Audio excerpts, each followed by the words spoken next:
So you're rightfully concerned about this election season that's fast approaching, producing unrest or creating a dangerous environment, even more dangerous than what some of our civilians here in the United States are currently experiencing in their urban areas. And you haven't quite turned the key yet on moving past just prepping for a bad storm. And you're worried about how you might have to defend your family or your loved ones or your community or who knows what else thereafter based on this very tumultuous environment we're currently facing. So in order to help people who haven't quite made it there yet, specifically regarding the firearms aspect of preparedness, I wanted to give you some concepts and ideas to consider so that you could maximize your budget to acquire as much ammunition and training as possible while still having your tools put together in a way that are going to allow you to be efficient and to learn on, because that's something that's going to be much more important than a lot of the stuff that many of us here in this community spend our money on regarding firearms. And so this might help you get through that initial front push of getting into the idea of training and building those skills without wasting precious resources on things that aren't really going to provide you with enough of a benefit to justify the cost until you get those skills and until you have enough ammunition set aside to make it worth doing. And this is from my own experience. I'm Magic Prepper, and I'm just a regular person who worked in the hospitality industry for many years, but found that preparedness was very important to me, and I wanted to make sure to be ready for whatever could occur. And so I've been through this process myself, and I've made many, many mistakes along the way. So I want to share those mistakes with you, or at least give you some guidance as to what you can do to be more efficient and more logical about how you're going to spend your budget regarding firearms and getting ready for who knows what. So Midway USA, they support this channel directly. They're an excellent resource for any of the things we're going to discuss today regarding firearms ownership and some of the accessories we're going to talk about as well. And of course, they have your back when it comes to, well, really just about anything we're going to discuss today. So a big thanks to Midway USA for always supporting what I do here. Now, I have always suggested this, and I still believe this, but I understand that there may be some, let's just say, urgency to get a fighting rifle of some kind based on the fact that they're generally demonized in the media and targeted by politicians. But regardless of that, you're still going to need a pistol. And the reason you need a handgun is because in many states you can carry it to defend yourself with constitutional carry. You can also get a concealed carry permit, which would allow you to carry it in states where you don't have constitutional carry. And in states that don't allow it at all, it's still something that's more mobile, portable, and easier to train with than a rifle. Not easier to learn on, because rifles are inherently easier to shoot, but with a pistol, you can find yourself at an indoor range at shorter distances and actually maximize your training and your time, while the ammunition for the pistol is much less expensive than that for a rifle. So these are considerations to make. Now, this is a Glock 45, we'll call it. It's a Glock 45 frame with a Glock 19 slide, which is a Glock 45, but I just didn't want to confuse anybody in case you saw the slide saying something other than Glock 45.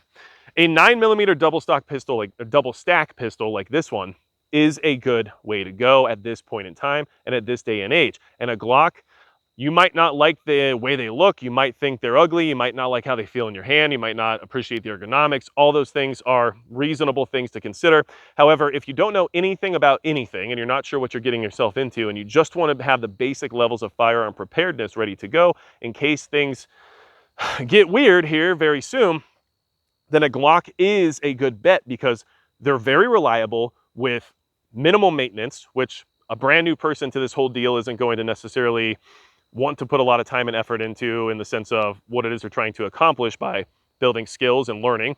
They also will benefit from the fact that parts are very inexpensive and easily accessed, and these pistols are easy to work on yourself because they're very minimalist in design. The logistics system supports them better than any other pistol on the market. So magazines, holsters, everything else you can think of, you'll be able to find for these pistols.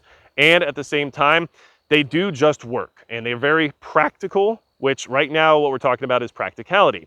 Now, if you're gonna go out and get a pistol like this one or something similar, a Glock 19, or even if you wanna get a Smith & Wesson M&P, which is another good option, a SIG P320 is good in the sense of logistics, but at this point in time, it's still something that you'd have to learn a lot more about in order to be comfortable with it. So in general, there's a few pistols out there that are good choices. Even a Beretta 92 is a good option because of its decades of military service, allowing for a robust logistics chain. But as long as you get one of the big name, big player, double stack 9mm pistols out there, you're gonna be doing yourself a big favor instead of trying to find something niche. Now, in this particular situation, don't worry about a red dot optic.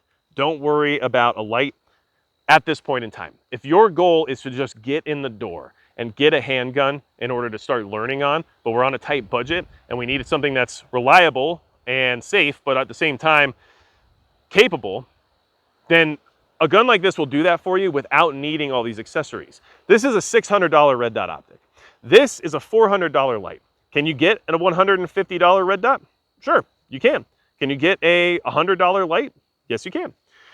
That's still more money than the base cost of the gun. Not to mention I bought different sights for the gun in order to accommodate the red dot optic, which is another cost, right? And these sights, I believe, are around $50.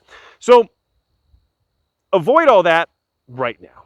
In the future, once you figure out what you like or what you don't like, or whether or not this is something you want to do more with, invest in these things. I suggest them. I think red dot optics are very good. They maximize your efficiency. They allow you to reach out further. They allow you to threat focus rather than front sight focus. I find them beneficial, not to mention how well they work in low light conditions. They're not a requirement. A weapon mounted light, very good to have, very useful in a situation where you need to positively identify a target in a low light condition. Not a requirement. I think that's good to have, and I would suggest getting a weapon mounted light. But if you're just getting started now, I hate saying this because there's people who are, turning 21 every single day, or people who just weren't introduced to these things previously, or whatever it is. But this late in the game, considering the current environment we're all kind of working our way through right now, a weapon mounted light provides a very minimal benefit compared to the amount of ammunition or training you could spend that money on instead at this point in time. And then down the road, yes, I suggest investing in these options, and I suggest finding a pistol that would allow you to mount a red dot optic, because not all of them do, but you don't have to do that right this second. So that's the pistol, right? Just get a pistol. Holsters will be easier to source if they don't have to worry about what weapon mounted light you're using, or if you're using a red dot optic or not. Everything becomes cheaper and more simplified, and that just gets you in the door. And then that money that you're saving off, well, for this setup particular, I mean, this is $1,000 in weapon mounted light and optic. You can get the same setup for $250 if you really want to go much cheaper, which is understandable if people want to do that. That's fine. But that's still $250 that you could have invested in a training class or additional ammunition to get out and train with, right? So this is where we're at right now, at least in my opinion. That's my suggestion, okay? Plus, you're gonna want additional magazines. My minimum amount is 6, so that's another cost you have to factor in that doesn't really allow for weapon mounted lights and optics. Now, moving on to the AR-15, okay? This is a pretty tricked out rifle. This is very indicative of what a lot of people would refer to as like Gucci, right? And it's not even that Gucci, because it's not an LMT, it's not a CAC, it's not some of these top tier brands, but it's a BCM. So it's definitely not budget friendly either. This is a very capable, very robust, reliable rifle. But you can get an AR-15 that will work for $400 or $500. If you don't know anything about them at all, and you don't have any tools, and you've never even shot one before, you might be better served getting a $600 or $700 Smith & Wesson M&P, Ruger AR-556, or even Springfield Saint, whatever might have some factory warranties on it and everything else related to it from a manufacturer that's reputable, might be worth it for you if you don't want to have to worry about getting your gun up and running properly. The very budget-friendly, very cheap AR-15s do require some vetting, and there may be some quality control issues, which are easily overcome if you have the know-how and the skills and the tools to be able to do so, which many of you probably do not if we're even having this conversation to begin with, right? So keep that in mind. You do not have to have an expensive AR-15 for it to work properly. You just need to be aware of what you might be getting yourself into if you choose the bottom of the barrel. Now, if you get yourself a good, reliable rifle, and I don't care what it is as long as you know it's reliable, that's important, okay? Same story with the pistol. You're gonna need some magazines. I feel like I need to have 21 in order to have the additional redundancy. Why? I have 7 that I use out on the range for training, 7 that I use for that time where things are bad and I have my duty/carry magazines, and then 7 that are brand new that I don't use at all, and they're ready to go and keep me going through a long-term emergency. So that's gonna be an additional cost right up front. Then what else do you need? You need a sling, right? This is a flatline Fiberco sling. Excellent slings, I like them a lot. You can go cheaper. You probably should go cheaper if you're just starting out because you won't even know why you like this sling, but it is a good option. However, you can get cheaper sling that does the basic rudimentary job of being a sling. That's maybe where you want to start because you're also going to need to get QD sling swivels and probably a QD attachment for your rifle in order to get the sling on there. If you have M-LOK on the handguard, you can get a QD attachment that's M-LOK compatible. That'll do the job. If you only have Picatinny rail, well, then you can get that as well. And if you're buying something that has a plastic handguard, then you might be stuck using some sort of sling position that's already predetermined for you, or you'll have to get an adapter of sorts. But definitely a sling is a necessity. And then you need an optic. This optic setup is not what you need. If you're just getting started and you don't really know what you're doing or where you're going, an LPVO is a great option. But there's so many features and factors and different ways you can take a rifle setup regarding magnified optics that you're going to confuse yourself or end up with something that either you don't like or isn't what you thought it would be, and maybe it makes the entire experience less than valuable. Not to mention a red dot piggybacked up here and this mount. I mean, this is a very expensive optic setup right here. We're talking over $2,000, right? Or at least right there. You're just getting started. You're trying to get ready for whatever this election season might produce. You don't have to worry about all that. You really don't. You can run iron sights if you want. Personally, I would suggest getting a red dot sight. This is a red dot sight. If this is all I had on the gun, it would still be usable and I would still be able to make things happen with this gun. But there's great quality, budget-friendly red dot sights out there. Sig Sauer Romeo 5, they just released a Gen 2. It's been great. I like mine quite a bit. They also have other options from companies like Vortex or Hollow Sun, or there's just so many out there that are within that $100 to $200 price range, which are totally worth checking out. However, that saves you a lot of money instead of trying to get into a magnified optic all of a sudden. And yes, people will point out, well, there's magnified LPVOs that are cheaper than some of those red dots. Those red dots, like the Romeo 5, that's a good enough red dot sight to actually be worthy of SHTF. At least in my opinion and my experience. Primary Arms makes the MD20, soon to be the MD21. Excellent red dot sight, very affordable, totally worthy of SHTF. Your $120 LPVO, probably not. A lot of the savings on that's going to come down to quality control and materials being used, which in an SHTF type scenario, we're talking about dropping a rifle or having an impact. And that's not when I want to find out where that money was saved. Just my opinion, but to me, it's the truth. So spend the money on a red dot sight. That gets you easier target acquisition. You're putting the focus on the threat as opposed to the front sight of your iron sight system. It also allows you to use the sighting system in the dark, whereas an iron sight set generally doesn't. There are tritium inserts you can use. That becomes more complicated. We're talking about somebody who's just getting started right now and just wants to be ready to be able to do something in case anything crazy happens here over the next few months.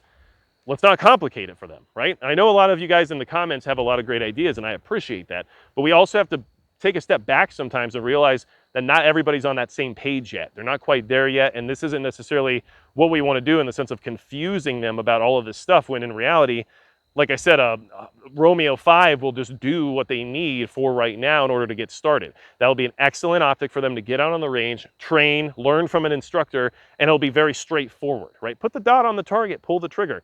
That's excellent. That's what we need right now. And in the future, that dot will still be relevant. They can still use it for night vision if it ever comes to it. They can use it as an offset. They can use it in many different aspects of firearms ownership, which it will still be applicable for. So now, optic, sling, we have a way to aim. Like I said, iron sights are fine if you want to do iron sights. I'm just suggesting at this point in time, based on general cost of what either backup sights would cost versus a red dot sight, for the same price of a high quality set of backup iron sights, you can get a very good red dot sight, which will give you an easier and more pleasant shooting experience generally. Should you learn iron sights? Yes. Should you know how they work? Of course. Will they be as efficient as a red dot in most situations? Probably not. That's just the way it is. Okay, so what else? You need a light. This is not the light you need. This is a Surefire M340V, basically. It's one that I put together with an Arasaka body. You don't need that. It's got IR, it's got an off position, a white light position. It actually suffers the white light in order to support the IR. You don't need that, okay? But you do need a light. No, they're not gonna shoot at the light. That's not the priority here. The priority is, can I see the target I need to engage in the dark? That's the only priority. Lights can do that. There are some great budget light options, which I would suggest, but you do need a light. This is my opinion. You can argue with it if you want, but go outside and shoot in the dark. Many of you probably have not had the opportunity to ever do that because of how going to the range works. But where I live, I can just shoot at night, and I can tell you that a light is very important. That being said, Streamlight ProTac HLX, one of the best lights on the market for the price. In that low $100 range, you get everything you might need for a weapon mounted light and good quality in the sense of output, in the sense of capability, in the sense of durability. That's the budget light I suggest to anybody who's on a budget. You don't need a Surefire or anything crazy like that. Do I like having those? Yes. Do you need it? Especially right now if you're just getting started? No. The ProTac will do the job 100%. Streamlight is good to go. If you're really on a budget and you still want something that's good, but you really don't want to have to spend the money on a light like that in order to afford more of a training budget for ammo and training, then think about getting a Surefire G2X, getting the old school Magpul light mount, and that package is going to put you closer to like $80 or so, but you're getting a quality light from Surefire. That's usually a handheld light, but you can attach it to your rifle and still use it the same way you would use a weapon mounted light, and those will hold up to the recoil and still work just fine. So that is another good option for you, but you do need a light. Things you definitely don't need. Suppressor, okay? You don't need it. Bipod, you don't need it. Are they good for quality of life in certain aspects? Yes. Do I like running my rifle suppressed? When I can. Is it a necessity? Zero. Is it nice? Yes. Is it good for signature and things of that nature? Yes. But if you're just getting started, you want to train and you want to get out and learn how this all works, you don't need to drop $1,000 on a suppressor, right? Because you already have to include a $200 tax stamp. You don't need to worry about it, right? Bipod, they're good to have. They're great for zeroing. They're great for getting stability. This one's a quick detach because, you know, you usually don't want to have the weight on the gun if you don't need it, right? You don't need it, okay? And honestly, it's just easier for you as a new shooter to learn when you don't have a ton of weight all over your rifle. And you can just wield this thing without all that weight on the end. This is much more comfortable to shoot, much easier to shoot.